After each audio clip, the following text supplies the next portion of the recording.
How do you both think about self-actualization or transcendence as distinct or diverging from flow? I think they're very different things. Flow is an altered state of consciousness. It's a state. It comes, it goes, it's not permanent. And Scott, please correct me if I'm wrong, but when I think about self-actualization or transcendence, those seem to be stable. Like those are not states, those are kind of traits. They're stable, they exist over long periods of time. And better or worse, flow comes with an enormous rush of feel-good neurochemistry underneath it. I'm not sure that neurochemistry comes and it goes, and that how long it lasts is based on biology. Whereas my understanding of self-actualization and transcendence, these are more permanent states and permanent ways of sort of looking at the world and being. And I think it would be, closer to like where I would start if I was looking at kind of altered state experiences. I would start asking questions about when people use the term enlightenment, right? And a lot of scientists have looked, Andy Newberg, who's a close friend of both Scott and mine, has worked really hard on this. A bunch of other people have worked on it as well. My question is enlightenment and self-actualization, transcendence, are those different things? But flow to me is more like in spiritual metaphysical terms, it's a satori experience. It's a brief glimpse of this possibility of a more stable experience. And does flow over time lead to that more stable experience is an open question. We can debate that, but I'm going to stop here and let Scott talk. Stephen, I actually want to come back to that in a second.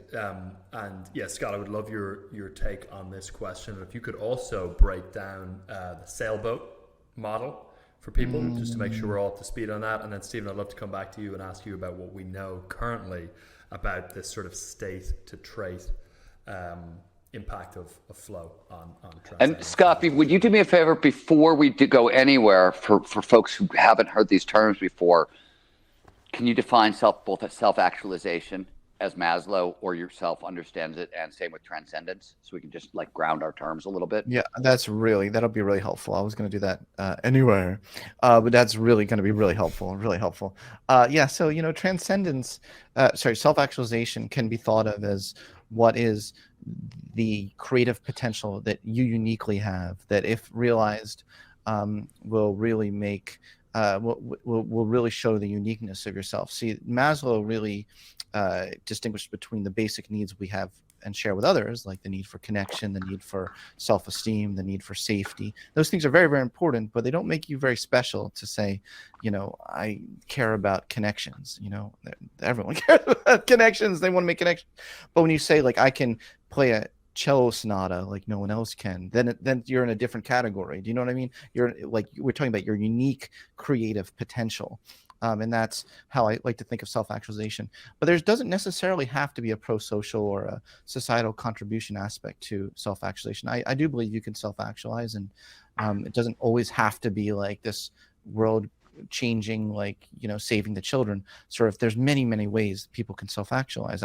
I'm often asked, well, I'm curious what you think about this, but I'm often asked, like, if you're alone in like the woods and you write poetry your whole life and it's beautiful poetry, but you hide it in a box and you never share it with the world, is that person self-actualizing? Yes, I would say yes.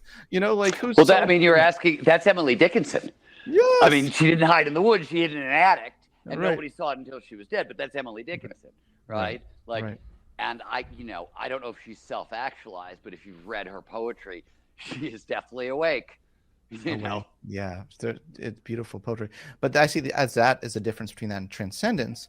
So a transcendence, Maslow actually viewed self-actualization as just a bridge to transcendence, whose function, I thought this was very poetic. He said its function is like to erase itself, because ultimately with transcendence, you're using your highest creative potential in a way where there's no boundary anymore between self and world, so that what is automatically good for you is automatically good for the world. And he called it synergy.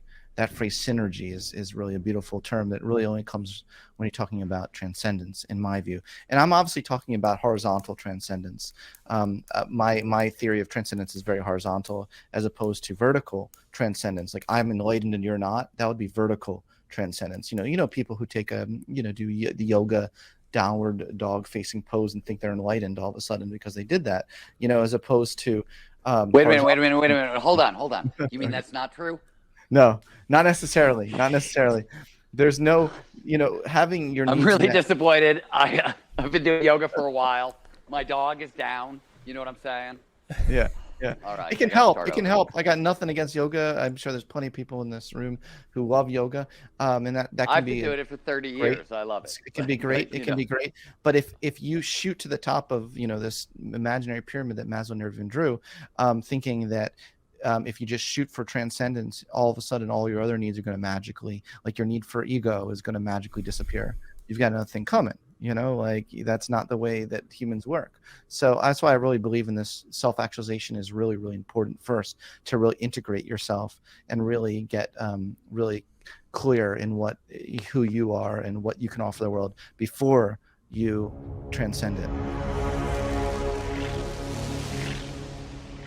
If what you've heard on Flow Research Collective Radio has been helpful, please consider doing us a solid and leaving us a review on Apple Podcasts, Spotify, or wherever you are listening to this.